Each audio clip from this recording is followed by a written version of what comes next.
क्योंकि भारतीय जनता पार्टी में जो मुद्दा आरक्षण का चला, जो संविधान का चला, वो उनके दिल पे कहीं ना कहीं जगह कर गया। अगर बात विकास की होगी तो विकास की अगर बात होती तो 2017 में अखिलेश यादव की भी सरकार नहीं जाती। तो जबरदस्ती प्रत्याशी थोपने वाली बातें थी, उसमें भी भारतीय जनता पार्टी सबक सीखेगी और जब सबकी सुनवाई होगी तो ये भारतीय जनता पार्टी के लिए एक पॉइंट हो सकता है कि यहाँ से उठे और सबकी सुने और अगले चुनाव में पूरे मजबूती से लड़े और उसमें वो जीत भी दर्ज करे। देश में भले ही मोदी 3 का दौर शुरू होने वाला हो, पीएम की शपथ एक बार फिर नरेंद्र मोदी लेने वाले हों, लेकिन चर्चा करेंगे उत्तर प्रदेश की, जहां 33 सीटों पर सिमट गई भारतीय जनता पार्टी।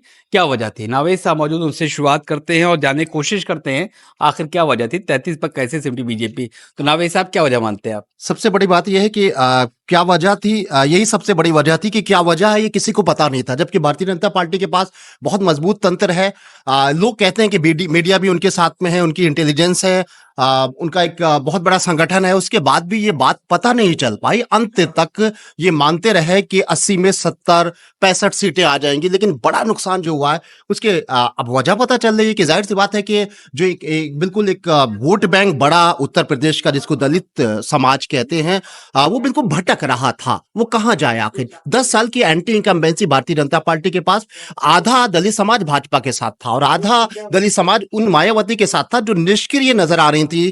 तो दलित समाज को लगा कि हम कब तक सत्ता के वनवास में रहें, हमें कोई ना कोई रास्ता दिखाना, कोई ऐसा ढूंढे जहां हम सत्ता की छतरी के नीचे रहें।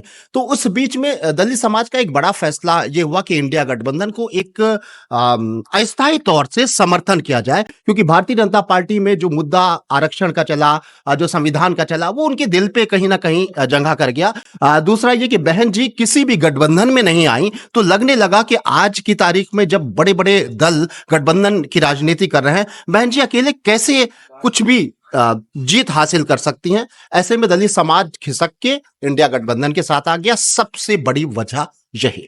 सबसे बड़ा दलित चला गया गठबंधन के साथ। लेकिन गहने साहब वरिष्ठ पत्रकार हैं, आप ये बताइए कि मंत्री लाइन से हारे, टेनी हारे, कौशल किशोर हारे, सब 7-7 मंत्री हार जाते हैं, इसको आप कैसे देखते हैं?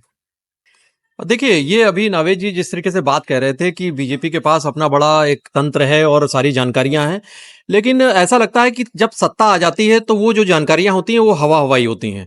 जमीन से, ग्राउंड से कनेक्ट खत्म हो जाता है। जो जमीन पर लोग थे और बीजेपी के कार्यकर्ताओं की क्या उनकी भावना सुनी गई थी?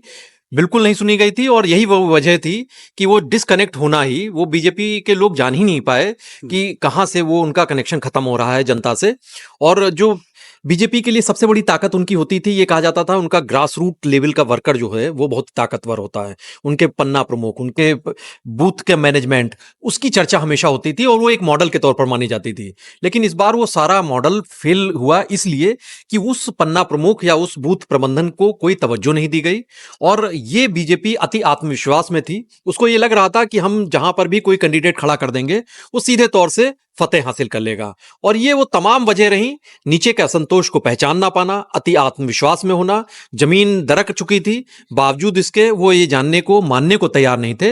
वो जो हठवादिता थी, शायद उसका यही दुष्परिणाम हुआ कि मंत्री भी हारे, ना सिर्फ केंद्र के बल्कि प्रदेश के भी, योगी सरकार के भी मंत्री जो शामिल थे वो हारे, और सिटिंग एमपीज तो बड़ी तादाद में हारे ही है। लेकिन अयोध्या हारी बीजेपी, सबसे बड़ी ताज्जुब बात है। राघवेंद्र जी, आप बताएं कि अयोध्या हार गई बीजेपी, जहां राम मंदिर बना, अभी जनवरी में प्राण प्रतिष्ठा हुई थी। एक सपना जो 500 साल का था वो साकार हुआ था, वो जमीन पर उतरा था, उसके बावजूद हार गई बीजेपी अयोध्या में। ये सबको हैरानी में डालने वाली बात है। बिल्कुल, चूंकि अयोध्या पे नजरें देश ही नहीं विदेशों की नजरें भी टिकी हुई थी कि आखिर राम मंदिर बनने के बाद, प्राण प्रतिष्ठा के बाद ये जो चुनाव हो रहा है, अयोध्या किस रुख पे जाती है। अयोध्या बीजेपी भी नहीं सोची होगी कि हम अयोध्या को हारेंगे, और बीजेपी को बहुत बड़ी हार मिली। और जो पीडीए का एक नारा दिया गया, जो दलित समुदाय को, माइनॉरिटीज को और जो भी ओबीसी जातियां थी, जो उनको एकत्र करके बार बार ये हवा दी गई कि अगर मोदी सत्ता में आते हैं तो संविधान बदल दिया जाएगा, आरक्षण छीन लिया जाएगा, ये बातें उनको कनेक्ट की। और एक जो सांसदों के प्रति नाराजगी थी, चाहे अयोध्या के लल्लू सिंह की बात कर लें या वहीं बगल में बस्ती में हरीश द्विवेदी की बात कर लें, जिस तरह सांसदों के प्रति, सिटिंग सांसदों के प्रति नाराजगी थी, वो भी एक कारण बना। इसके साथ साथ अब लाभार्थियों का एक वोट बैंक जो भारतीय जनता पार्टी पिछले 10 सालों में तैयार की थी, लाभार्थियों को लगा कि इससे ज़्यादा लाभ हमें 1 लाख सालाना मिलने में है, 5 किलो की जगह 10 किलो राशन मिलने में है, और यहाँ पे आरक्षण भी बच जाएगा, संविधान बच जाएगा। तो इस तरह के जो मुद्दे हुए वो ज़्यादा प्रभावी है, और भारतीय जनता पार्टी को अयोध्या में ही नहीं पूरे प्रदेश में इतनी करारी हार का सामना करना पड़ा। गणेश साहब, एक बात समझ में आई कि डेवलपमेंट गीताता है, विकास पर वोट पड़ा। अयोध्या में विकास हुआ, वहां मंदिर बना, पूर्वांचल एक्सप्रेसवे बना, बुंदेलखंड एक्सप्रेसवे बना, इन तीनों पर करारी शिकस्त मिली बीजेपी को। पूर्वांचल तो पूरी जितने जिले कनेक्ट होते सबके सब हार गए, बुंदेलखंड में 1 या 2 बचा पाई बीजेपी। तो हुआ क्या, कमंडल वर्सेस मंडल हो गया क्या? एक हवा चल गई कि बीजेपी के खिलाफ वोट करना है? देखिए, अगर बात विकास की होगी तो विकास की अगर बात होती तो 2017 में अखिलेश यादव की भी सरकार नहीं जाती, क्योंकि बहुत सारे विकास काम कराए थे। इससे पहले भी कई ऐसा विकास को लेकर तो कोई सवाल ही नहीं उठता था। शीला दीक्षित की सरकार होती थी, दिल्ली में बहुत कुछ काम किया था, तो वो सरकार वो जानी ही नहीं चाहिए थी, लेकिन चली गई। तो विकास नहीं होता है। दरअसल चुनाव के समय में कुछ भावनात्मक मुद्दे होते हैं, वो बड़े अहम होते हैं, और बीजेपी के पास लगातार पिछले 3 दशकों से एक तरीके से भावनात्मक मुद्दे के तौर पर कई मुद्दे थे।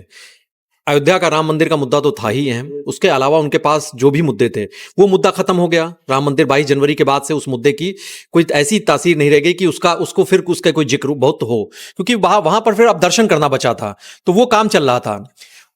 दूसरा, जो 370 धारा 370 को लेकर था, और यहां पर जो उनको नागरिकता संशोधन विधेयक लाया गया, ये तमाम वायदे जो एक बीजेपी हमेशा कहती थी अपने घोषणा पत्र में, और वो कहीं ना कहीं वोटर्स को भी अपील करता था।